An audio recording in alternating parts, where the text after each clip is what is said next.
lemes nih, masih ngantuk. Ibu udah tepuk fokus. Nah, ibu contohkan dulu, baru nanti kalian ikuti ya. Oke, ibu fokus. Mulai ya. Tepuk fokus. Melihat, mendengar, melihat, fokus. Oke, silakan duduk kembali. Terima kasih anak-anak. Ada yang tahu hari ini kita akan belajar apa? Kebutuhan. Minggu lalu kita sudah belajar mengenai norma-norma di rumah, di sekolah, dan di masyarakat. Hari ini kita akan belajar mengenai kebutuhan. Oke, Ibu harap setelah Ibu menjelaskan materi ini, kalian dapat membedakan mana kebutuhan kalian dan mana keinginan kalian. Nah, ini ada gambar apa nih? Apa yang terjadi pada gambar ini? Saksikan apa bisa? Belum sarapan.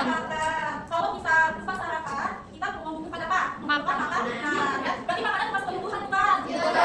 Kita sebagai manusia membutuhkan kebutuhan barang dan jasa. Contoh kebutuhan barang apa saja? Rumah betul sih, apalagi pakaian yang kita pakai, alat tulis dan lain-lain. Kalau kebutuhan jasa apa saja? Ada yang tahu? Misalnya gini, Sika sakit, nah Sika harus ke dokter untuk mengetahui Sika ini sakit apa. Jadi kita membutuhkan dokter. Keinginan ini bisa kita tunda dulu karena sifatnya tidak mendesak. Nah, di sini yang pertama adalah kebutuhan primer. Kebutuhan primer manusia adalah kebutuhan mendasar dan harus dipenuhi manusia.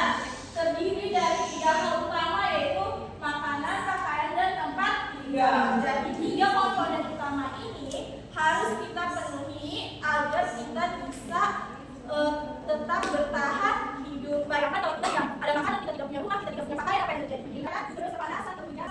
Nah, lalu yang kedua adalah kebutuhan sekunder. Di kebutuhan sekunder ini boleh kita penuhi setelah kebutuhan primernya sudah kita penuhi. Contohnya itu adalah barang elektronik seperti laptop untuk mengerjakan tugas dan juga kendaraan untuk menuju sekolah atau tempat kerja. Lalu yang ketiga adalah kebutuhan tersier. Kebutuhan tersier ini identik dengan barang-barang yang mewah.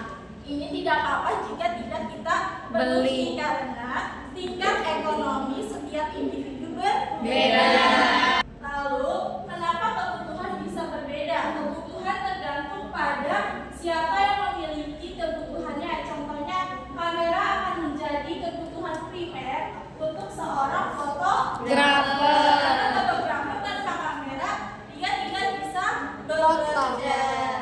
Lalu di sini ibu punya 2 gambar. Kalian tebak mana yang keinginan dan mana yang kebutuhan? Yang keinginan yang mana? Mainan. Kebutuhan yang mana? Makanan. Oke. Dari ibu menjelaskan tadi, apakah kalian ada yang ingin bertanya? Tidak. Sudah bisa semua? Sudah bisa membedakan mana kebutuhan dan keinginan? Sudah. Ibu ada kuis, boleh dijawab bersama-sama ya? Iya, Ibu. Kuis nomor 1, yang termasuk kebutuhan primer adalah makanan. Makanan betul. Lalu kuis nomor 2, yang termasuk kebutuhan sekunder adalah apa? Televisi. Apa? Kita lihat jawabannya ya. Oke, selanjutnya, yang termasuk kebutuhan tersier adalah Perhiasan. Coba kita lihat jawabannya. Karena ibu yakin nih kalian sudah pada pintar, sudah pada bisa menjawab 3 pertanyaan dari ibu Damankan. Coba ibu mau tanya kesimpulan kita pembelajaran hari ini apa saja? Membedakan kebutuhan dan Keinginan. Lalu tahu kebutuhan berdasarkan intensitasnya, tingkatannya. Ibu mohon persiapkan untuk minggu depan kita akan mengenai materi sejarah uang. Oke? Baik, seperti